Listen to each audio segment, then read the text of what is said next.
Coming to the stage, your first act, he's very, very funny. He actually works all over Vegas. You can see him all throughout town. Look for his name in the paper. He's working here tonight. Keep your hands going for PJ McGuire.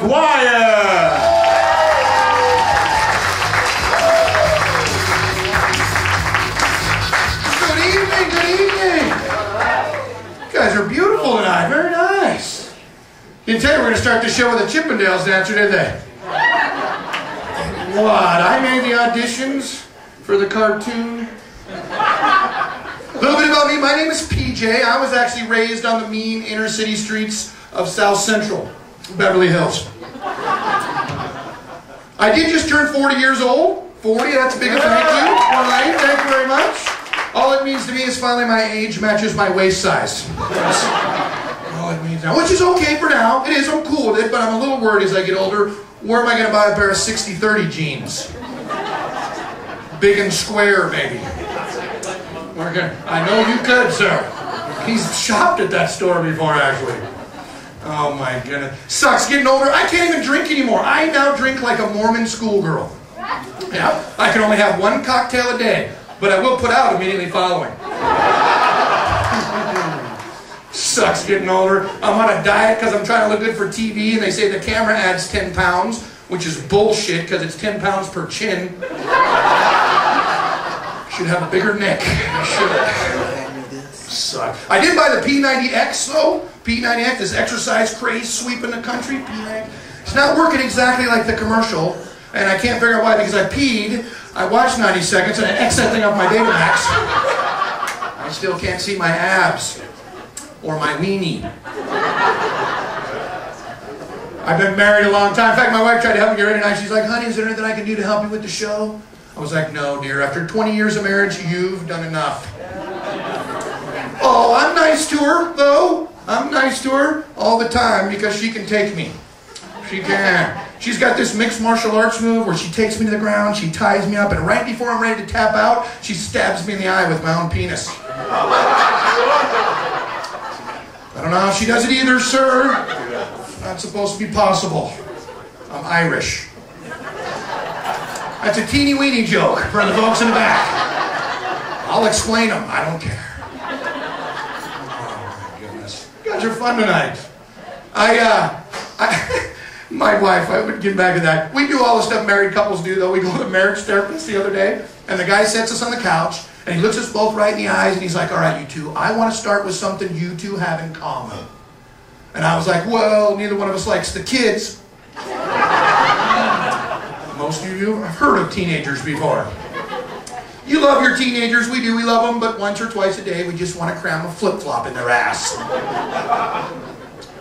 We actually have two kids. We have the teenage boy I was just telling you about. Actually have an older daughter, too, who recently informed her mother and I that she was gay.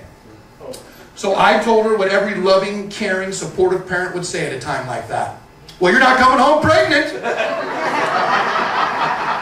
You were thinking it, you bastard.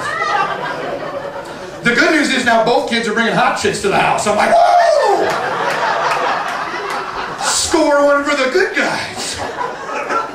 We got good kids. We pick on them a lot, but we have good kids. We do. And I think it's because we didn't blow sunshine up their ass when they were kids. We did. Screw this, everybody gets a trophy bullshit. The world does not work that way. Right? I never one time told my overweight, slow-moving white son he was going to grow up to be a wide receiver for the Oakland Raiders. I didn't do it. Because everybody knows you need 2 felonies for that. Never one time ever did I tell my short-haired, tattooed lesbian daughter she was going to grow up to be the President of the United States. Never once. Because everybody knows to work in Washington, you gotta like dicks. It's political season, these guys drive me crazy. My favorite politician of all times has got to be Congressman Anthony Weiner. This guy got in a little bit of trouble for texting a few pictures of his wiener to a couple ladies. Guys, here's a little note. That's not exactly the most photogenic part of a man. Real men don't break that out until it gets dark or she gets drunk. Preferably both. I mean, come on, think about it, dudes, for 1 second. If that was a good-looking part of your anatomy, it'd be in some of the family photos. Yeah, the one with Aunt Millie, the twins, and your golden gopher. The Vaney family photo.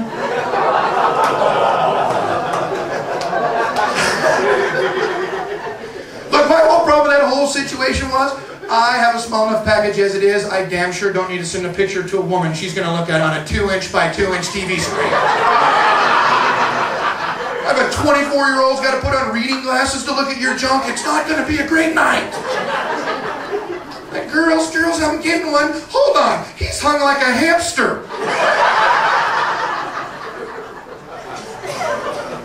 You know, as I get older, I start realizing there's certain scars in life that tend to stay with you just a little longer than other scars. Like seeing your grandma naked. Yeah. And I'm not talking about when you were 9 years old and you were trying to get your first look at a boob. I mean like last week. Yeah. Well, first, let me start this. I love my grandma. I try to visit her as often as I possibly can. But she's getting a little forgetful. She's getting a little forgetful. I went to visit her the other day, and Grandma likes to keep her house somewhere around 137 degrees Fahrenheit. And she's on the couch in a shawl. Because that's what you do when your house is 137 degrees, is you wear a shawl. Except Grandma forgot to put on her shirt. So there were little bits of Grandma sticking out of every little shawl hole. I'll tell you, that's not a good look. But we grabbed her up. We had to go take her bathing suit shopping. Yeah. So we get her in the store, and Grandma keeps trying to grab a bikini, and we keep handing her a one-piece. And somehow she managed to get in the changing room with a two-piece, only when she came out, there were 4 pieces hanging out of it. Another not good visual.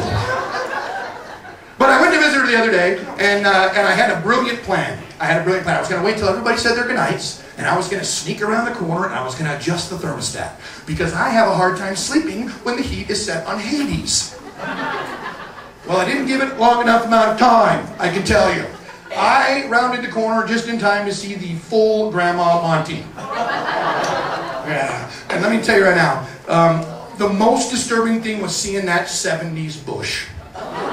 Listen, I don't mean 70s, 1970s. I mean she was in her 70s. And apparently, back in her day, a Brazilian was some kind of a nut.